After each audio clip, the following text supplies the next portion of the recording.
Bernardo Joaquim da Silva Guimarães nasceu em Ouro Preto, Minas Gerais, em 15 de agosto de 1825. Filho de João Joaquim da Silva Guimarães, também poeta, e de Constância Beatriz de Oliveira Guimarães.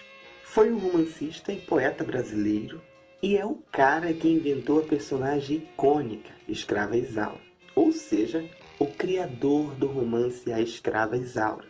Essa obra lhe deu fama nacional e o autor se tornou a celebridade da época, tendo como fã, inclusive, Dom Pedro II. Conviveu desde pequeno com as paisagens rudes, porém magníficas de Minas Gerais, que lhe serviriam de inspiração por toda a sua obra de cunho regionalista. Bernardo era apaixonado pelas histórias da Inconfidência Mineira e tinha verdadeiro fascínio por Tiradentes.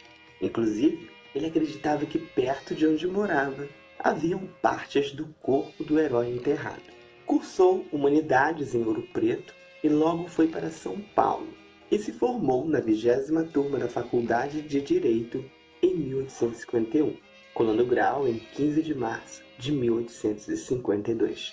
E nesta cidade tornou-se amigo dos poetas Álvares de Azevedo e Aureliano Lessa, levando com estes uma vida agitada pelas noites paulistas, retratadas principalmente em suas poesias. Os três e outros estudantes fundaram a Sociedade Epicureia. Na época em que participou da criação da Sociedade Epicureia, Bernardo Guimarães teria introduzido no Brasil o bestialógico, ou pantagruélico, que se tratava de poesias cujos versos não tinham nenhum sentido, embora bem metrificados, usando do burlesco, o satírico e o nonsense. A maior parte dessas poesias não foi publicada porque era considerada pornográfica e se perdeu. Para alguns críticos, como o Haroldo de Campos, o melhor do escritor seria o bestialógico. Um exemplo dessa produção não pornográfica é o soneto Eu vi dos polos o gigante alado. Duas das poesias mais conhecidas são consideradas pornográficas, embora não seja do período bestialógico. Trata-se do O Elixir do Pajé e A Origem do Menstruo. Ambas foram publicadas clandestinamente em 1875. Esta poesia fez de Bernardo Guimarães um precursor brasileiro do surrealismo.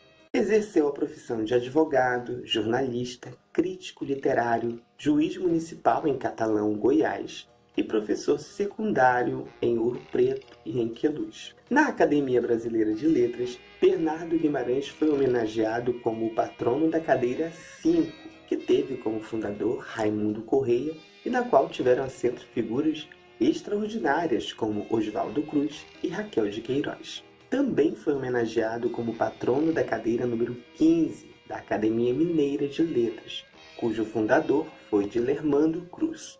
Bernardo Guimarães foi um dos principais autores do romantismo brasileiro. Suas obras, portanto, possuem caráter objetivo, com exagero sentimental e idealização amorosa. Apesar de ser poeta da segunda geração romântica, compôs uma poesia marcada pela valorização da natureza e das impressões por ela causadas.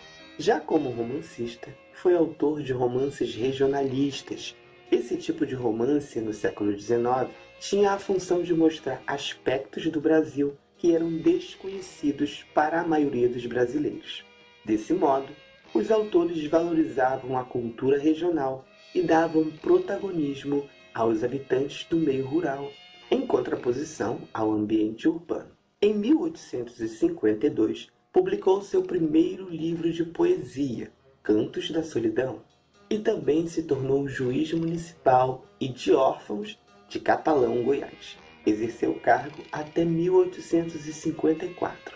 Em 1858, quando publicou seu segundo livro de poesias, Inspirações da Tarde, se muda para o Rio de Janeiro, onde trabalhou como jornalista e crítico literário no jornal Atualidade do Rio de Janeiro. Antes, ele escreveu o famoso Ermitão de Muquem, que foi escrito em 1858, ficando guardado e só foi publicado mais de 10 anos depois, em 1869. Esse, portanto, é o primeiro romance regionalista brasileiro. Bernardo Guimarães tinha sempre a preocupação de retratar as paisagens e ambientes de Minas Gerais e Goiás. Seu pecado estava muitas vezes em retratá-las de forma muito adjetivada e estereotipada, mostrando que suas lembranças de criança perderam espaço para sua cultura e a sua vida mais urbana. Foi inclusive taxado por Monteiro Lobato de convencional e falsificador de nossas matas. Foi um dos poucos escritores do nosso romantismo a fundir no romance idealizado os elementos da narrativa oral, mostrando muitas vezes, sob a forma de causos e histórias, os costumes e os cenários goianos e mineiros. Em 1861, volta para Goiás e reassume o cargo de juiz municipal e de órfãos de Catalão. Foi quando, ao ocupar juizado de direito, Bernardo Guimarães convocou uma sessão extraordinária do júri, que liberou 11 réus porque a cadeia não estava em condições de abrigá-los. Em 1864, volta para o Rio de Janeiro, onde desfruta de sua fama curtindo as noites carioca. Em 1866, é nomeado professor de retórica e poética do Liceu Mineiro em Ouro Preto. Em 1867, se casa com Teresa Maria Gomes de Lima Guimarães, relação que lhe daria 8 filhos: João Nabor, Horácio, Constância, Isabel, Bernardo, Pedro e Afonso, também escritor. Em 1873, leciona latim e francês em Queluz, Minas Gerais. A Escrava Isaura foi publicada em 1875 pela editora Garne e conta as agruras de uma bela escrava branca que vivia em uma fazenda na região norte do estado do Rio de Janeiro, em Campos dos Goytacazes. A heroína escrava Isaura é descrita com traços de donzelas que lembram as sinhás moças de peles rosadas. Isso se deve muitas vezes às características ainda europeias de idealizar e retratar as moças que todo bom romancista ou poeta brasileiro herdaria. No romance, o autor aproveita para compor um poema que ele descreve no primeiro capítulo como sendo uma música interpretada na voz de sereia que Isaura tinha e tocada pela mesma ao piano. Na música em questão, ele descreve claramente o sentimento de uma pessoa escrava, cerceada dos direitos ao amor e ao de tomar decisões de modo geral.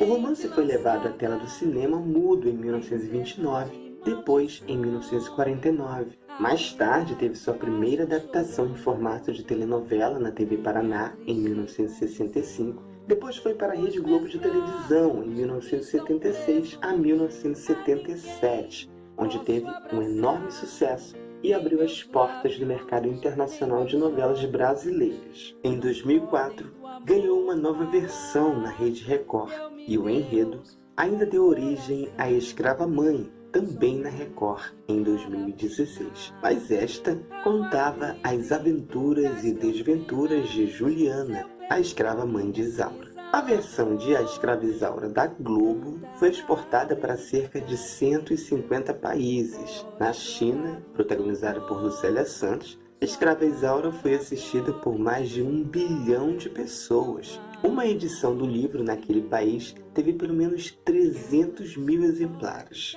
O romance é considerado por alguns críticos como anti-escravista. José Armelin Guimarães, falecido em 2004 e neto do escritor, argumentava que, se a história fosse de uma escrava negra, não chamaria a atenção dos leitores daquela época para a questão da escravidão. Já o Seminarista, publicado antes, em 1872, retrata e critica a vida no clero e a falta de vocação de sacerdotes. Esse é o livro de Bernardo mais bem aceito pela crítica, cuja primeira edição é de 1872 e permanece atual porque questiona o celibato dos padres. O romance já teve uma adaptação para o cinema nacional em 1977. O romance conta a história de um fazendeiro de Minas Gerais que obriga o seu filho a ser padre. Eugênio, o filho, ama desde criança Margarida, filha de uma agregada da fazenda. Ele tenta abandonar os seminários de Congonhas, em Minas Gerais, mas o pai dele, o capitão Antunes, inventa que Margarida se casou. Eugênio se ordena, mas ele se endoidece no dia em que volta à sua cidade para rezar a sua primeira missa e se depara na igreja com um cadáver, o de Margarida, que tinha estado muito doente. Em 1881, em Minas Gerais, é homenageado pelo imperador Dom Pedro II, seu fã desde que escreveu A Escrava Isaura. O autor ficou tão marcado por A Escrava Isaura que anos depois tentou repetir esse sucesso no romance Rosaura a Enjeitada, publicada em 1883. Nesta obra, a escrava branca em questão era na verdade uma menina que, diferente de Isaura, não nascera escrava. Este é o único romance urbano e também o último publicado em vida do autor. Nele, o prosador mineiro mais uma vez toca no tema da escravidão, assunto de seu retumbante sucesso, A Escrava Isaura. Rosaura é dividida em duas partes. A primeira, dedicada a Adelaide, mãe de Rosaura. A segunda, dedicada à própria Rosaura. Se observarmos a obra por cima, temos na verdade dois romances, sendo o segundo nada mais que um desdobramento do primeiro.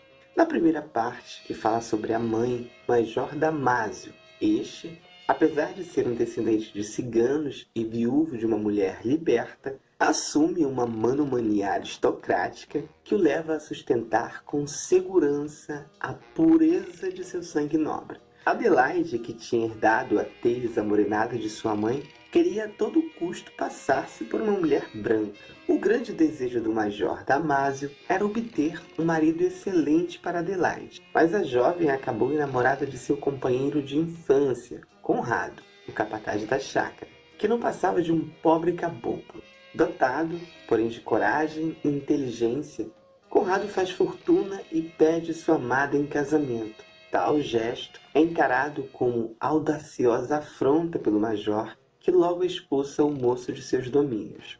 Os amores dos jovens, contudo, já estavam mais adiantados do que se suponha. Mas Adelaide esconde cautelosamente de seu pai a sua gravidez. Ajudada nos trabalhos de parto por Lucinda, sua escrava de confiança, Adelaide vê-se obrigada a enjeitar sua filha, em razão da integridade de sua reputação. A criança é deixada na casa de Inhatuca, uma velha comerciante que, na verdade, era dada a negócios indecorosos. Chateada com a morte da filha de uma de suas escravas, mulata Clara, a qual deveria ser vantajosamente vendida mais tarde, Inhatuca decide pôr a enjeitada em seu lugar, condenando-a desta forma ao cativeiro. A filha de Adelaide é, pois, dada como morta. Na segunda parte do livro Rosaura, tomamos conhecimento do destino da filha de Adelaide, agora uma linda jovenzinha de 14 anos. Por ironia do destino, Rosaura acaba sendo vendida para Moraes, o então marido de Adelaide, que pretendia dar uma mucama para sua filha mais velha. Dessa forma, mãe e filha passam a viver sob o mesmo teto, sem desconfiar, porém, do verdadeiro laço que as une. O Sr. Moraes era uma cópia de Leôncio Almeida de A Escrava Isaura, que passa a desejar a menina com a mesma lascívia comum aos senhores de escravos da época. Com A Escrava Isaura, o escritor buscou denunciar as mazelas oriundas da escravidão. Ambas são obras de sua pena abolicionista. Apesar de tratar de temas análogos, Rosaura a Enjeitada é uma obra desconhecida, enquanto A Escrava Isaura é celebrada mundialmente. Seria o caso de a diferença ser devido ao fato de que as protagonistas, embora em situações análogas, logo vivendo situações mais ou menos parecidas, guardarem grandes diferenças físicas? Uma escrava era branca, Isaura. A outra, nascida de ventre livre e escravizada injustamente, era da cor morena como um jambo, segundo o autor. O que você acha? Comentem aí, por favor. O romance é considerado pelos críticos muito bom. Embora não tenha repetido o mesmo sucesso que A Escrava Isaura, ele é considerado o segundo melhor romance de ficção do autor. Rosaura é um romance lembrado por retratar São Paulo pouco antes da rápida urbanização que a cidade sofreu na segunda metade do século XIX.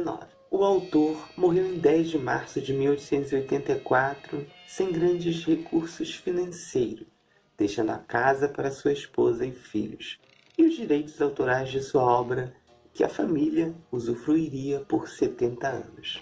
Morre, portanto, 4 anos antes da escravidão ser abolida no Brasil, como ele tanto desejava. A casa onde viveu Bernardo ganhou seu nome, Bernardo Guimarães, e é uma construção do século XIX. O imóvel atualmente abriga a sede administrativa da Fundação de Artes de Ouro Preto. O núcleo responsável pelo curso técnico em conservação e restauro são as Biblioteca Maurílio Rubião e o Auditório Vinícius de Moraes. O prédio, que teve como destino original o uso residencial, passou em 1955 à propriedade de São Vicente de Paulo, que, adaptando-o, ali instalou o abrigo de velhice desamparada. A propriedade foi cedida ao governo de Minas Gerais, sendo direcionada à FAOP, em 2004.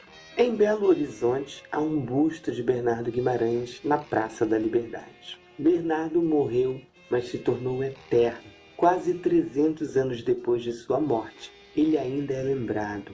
E creio que continuará assim por muito tempo. Esse foi o vídeo de hoje. Espero sinceramente que vocês tenham gostado. Um beijo grande e até o próximo vídeo.